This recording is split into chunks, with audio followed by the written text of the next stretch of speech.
Hi, happy Thursday. Welcome. I am Meredith, and I am here with our message for the 29th of August, 2024. So I'm just going to say the Chatty Tarot deck is not limited to the Oz and Wonderland deck. We're using Druidcraft Tarot for today's message, and look at this. That's kind of nuts, right? It's also a huge deck, so the cards are massive. All right, the sun is in Virgo, the moon is in Cancer, Pluto, Saturn, Neptune, Chiron, all retrograde. Mercury, direct in the sign of Leo. Venus has moved into Libra, a sign that it rules. Wonderful. All right, let's get right to these cards because we got a lot to cover, folks. First set, 3 of them. What's on offer to us in the energy atmosphere today? Page of Cups, very nice. We're starting off immediately with manifestation. Also, disclaimer, there's nudity in this deck. I have no idea if any of it's going to appear for us, though. If that offends you, you'll want to click away. All right, Page of Cups. Manifestation, it's happening. You're seeing new, fresh evidence and sign of manifestation. And this is a beautiful thing, and it's been something that is showing up in the cards for us recently, and that is exciting. We're finally beginning to have evidence of everything that we've been nurturing in heart space, everything that we've been taking on faith. This page is showing up with the promise of evidence for everything that is in evolution in terms of our heart's fulfillment. Next. Yeah, look at that. The Magician. As above, so below. You know, recently we were talking about how we have all the resources we could possibly require, and that's so true of the Magician card. There are almost always all the elements of tarot with the Magician on its card, and the Magician isn't actually using any of those resources. The Magician is all about directing one's will. Right? And that's exciting. So this is evidence of how directing our will is resulting in the fulfillment of what we have been nurturing. And then we have 5 of Wands. And therein lies the usual tug of war that goes on between our waking consciousness and the ego voice in the presence of our soulful energy. So there are still some discordant energies that we might wrestle with. My feeling is that we correct it swiftly. I also feel the energy of the atmosphere kind of picking up speed, you know, as if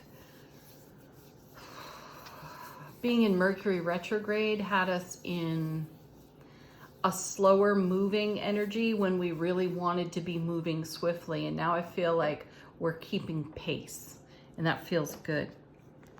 Next set, 3 cards.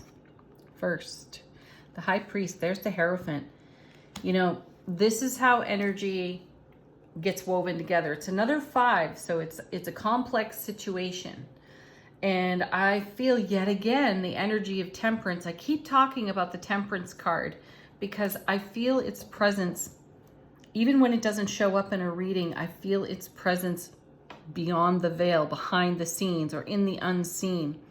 And I'm sensing that here with the High Priest or the Hierophant. So this is about how energy gets woven together, and it's about how we commit or don't commit. And I feel a little bit like this 5 over here, the 5 of Wands, has us wrestling with commitment. It seems strange, doesn't it? A little counterintuitive, because you could talk all day long about the things you're dreaming awake, right? You're so excited for it. And then you get evidence that it's manifesting. And suddenly you're responsible for a whole lot more energy. And therein lies the little bit of wrestling or potential struggle we present to our own selves as we accept the very things we've asked for from the multiverse. Ooh.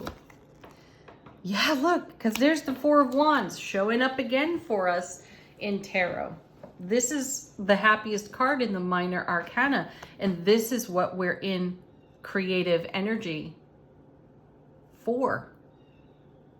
Working with the divine all, making this really super stable, happy, amazing foundation for ourselves. So be prepared for a few more tangles yet with the ego voice, attempting to be overprotective, have gratitude, validate that, and recommit, High Priest, to your vision, to your dream, to your manifestation. And then we have, oh, look at that. Hello, Scorpio. There's the Death card. You gotta love it because we're putting an end to a cycle that really needs an end put to it. Truth, right? The old way of doing something is not gonna serve the now. And that's what the Death card is here to help us transform. We've had a lot of transformation messages come through in recent weeks too. So embrace this Death card because, you know, it's doing some heavy lifting for you behind the scenes. And again, I feel that energy of Temperance. The universe has been doing some major heavy lifting in the direction of your Four of Wands, all of your manifestations. So embrace whatever comes up that challenges you in the now through the Five of Wands, and continue to commit to your greater vision. And then we have the only card that came out by itself right in the middle of the reading. The Empress, the Divine Mother.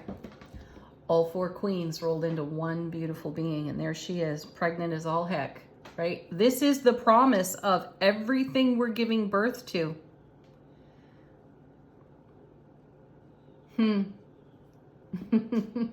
Yeah. You know, if you're a lady and you've had a baby, you know what those Braxton Hicks contractions are like.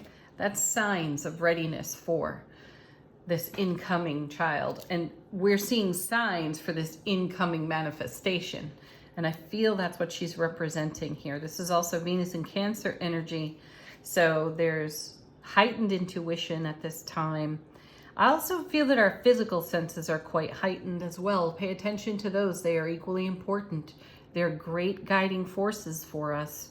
So read the energy atmosphere well for yourself. Stay connected to your heart space. Stand on your Four of Wands foundation. Face any inner argument you may be having. Continue to commit to your vision. Next set, 2 cards. First, shout out to one of the beautiful subscribers, dear soul, Mary. There's your sun card. I know you look for it in almost every reading, and here it is. Okay, so happiest card in tarot, major arcana right there. Brilliant clarity.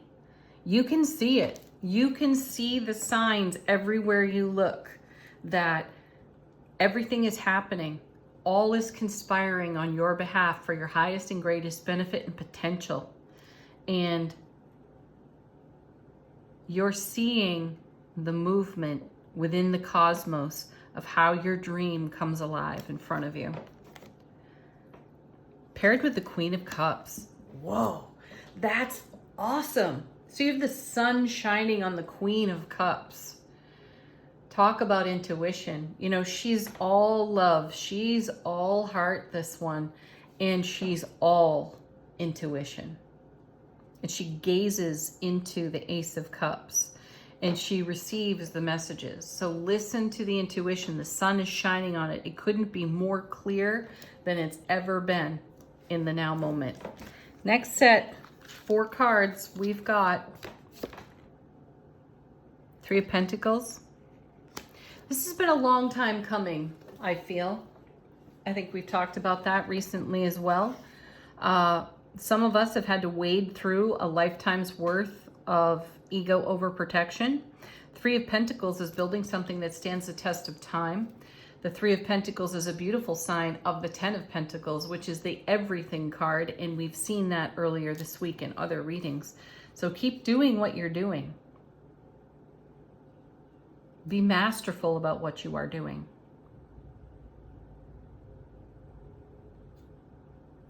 You've leaned deeply into your self-relationship and the self-mastery for your connection to and with and for manifestation. And it's bringing the results that you've been dreaming about. The Lovers, yes. What a great card. What an awesome card, because this is an act of creativity right here. How beautiful is that? And I did say this has been a long time coming here off this 3, right? And, you know, this Empress is many months in to this pregnancy and what she's developing, growing, and giving birth to. And so the creative forces are just as potent here through the Lovers card. And this is a card that has us following our heart. And I feel like the Hierophant over here is having us recommit to the way we follow our heart in our soulful presence. And the sun is shining on that, and all of our senses are lit up. Beautiful. Then we have the 4 of Cups. That's a sweet card too. You know, this card is spoken of in tarot in terms of apathy, almost boredom. And how could it be? 4s are so super stable, right? Super strong foundation. And this is the watery, emotional, intuitive realm. We have great stability there. And in the previous 2 cards, the sun shining on our intuitive blessings. And the 4 of Cups is the promise of surprise and delight that you don't actually see coming. So while you've had something long in development, long in evolution, there are details connected to that you have not even imagined, that the multiverse is organizing on your behalf for even greater surprise and delight. Beautiful.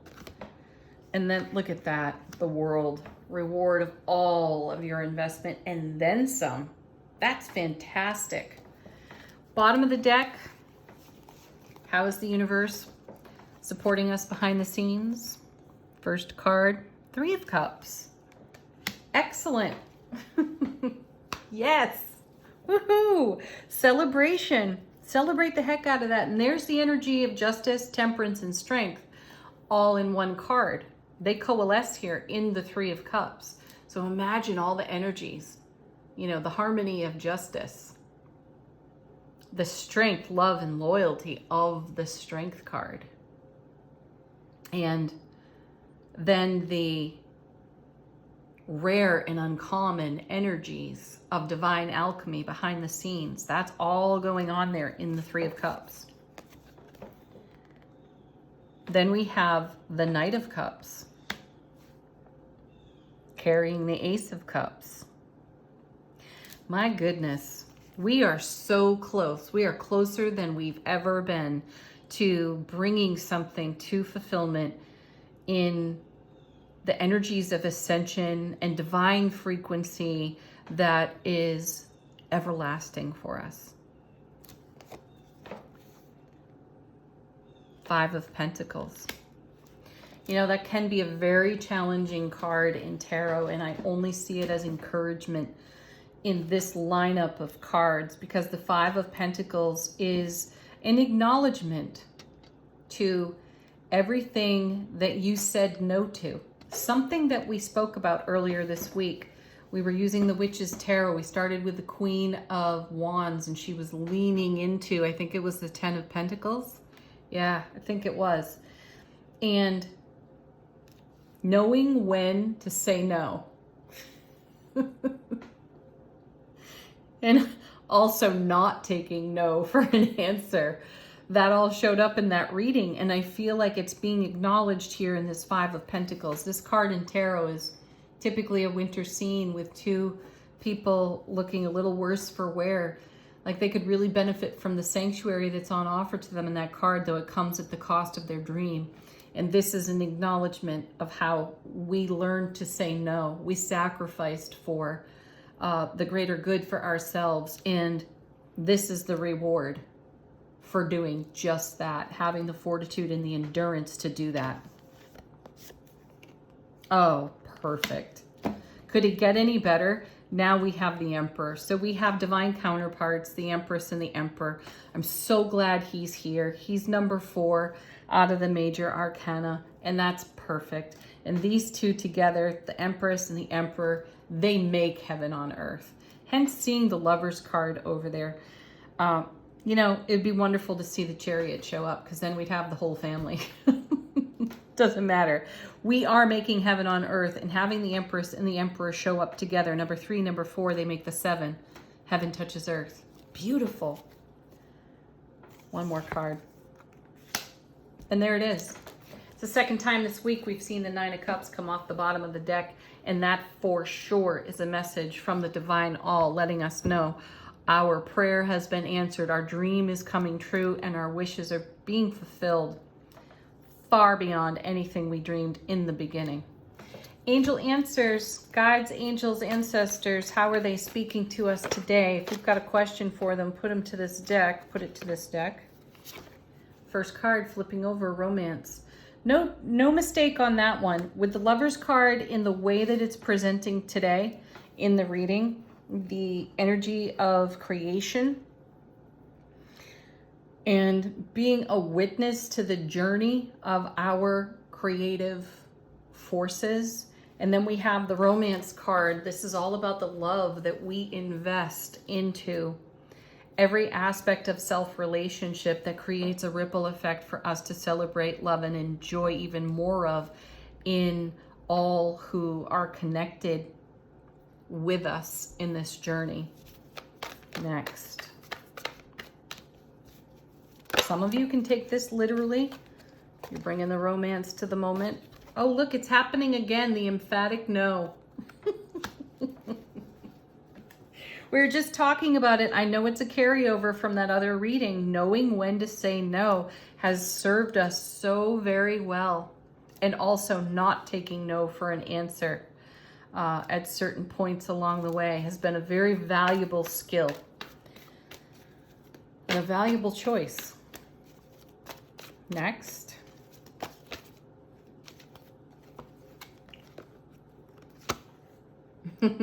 Ask your angels for guidance and clarity if you require it in the now. The energy atmosphere is ripe for signs. Ooh, wow, we have a card party flying out.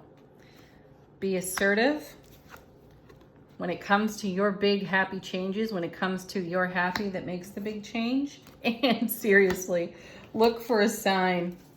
Communicate clearly, much more easily done now that Mercury's direct. That's beautiful. All right. Final word on the reading, angels and ancestors. How is our soulful presence informing our waking consciousness? Ooh, 3 cards falling out. Wow, here's confirmation of the Magician. We have the Magic Guardian. Unlock the magic within. Yeah, don't be holding that back. What is that? Oh, okay. The Autumn card. Release the old and rest. Definitely. And we've been doing that. So great. Then we have Air Guardian. Shift your perception. Yeah, look through the lens a little bit differently of all the challenges, the old stuff that showed up, that retrograde is actually serving up for us, all these other retrograde planets. It's here for a purpose. It's here to strengthen us and to further motivate us to dig deeper, dream bigger, do things through divine alchemy in rare and uncommon ways. Go for it, folks.